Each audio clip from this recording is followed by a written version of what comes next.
Hello everyone, welcome back to my another mini blog, day 4th of 30 days daily challenge. So Merry Christmas to you all. Stay safe, stay healthy. আর শুভ তুলসী পূজন দিবস।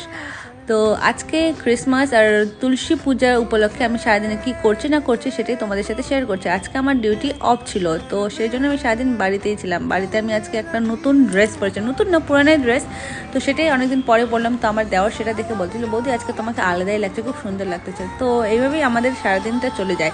তো আমার long ভিডিওটি আমি আমার YouTube চ্যানেলে রাত 9টার সময় আপলোড করব, তো সেটা দেখতে কিন্তু একদম ভুলবে না। তো সেটা অবশ্যই দেখবে। এটাই কালকে আলাপ করেছিলাম আমার বড় জিজানের সাথে। আমি চলে গেছিলাম দাদার স্কুলে, মানে ওই যে বলেছিলাম না দাদার স্কুলের ক্রিসমাস পার্টি, তো সেখানেই গেছিলাম। দাদার স্টল দিচ্ছিলো, তো সেই স্টলে দাদা খুব ব্যস্ত ছিল। তো আমরা নিজে নিজে গেলাম, ঘুরলাম, বাচ্চাদের কিছু গেম হচ্ছিলো, সেই গেম দেখলাম, মজা করে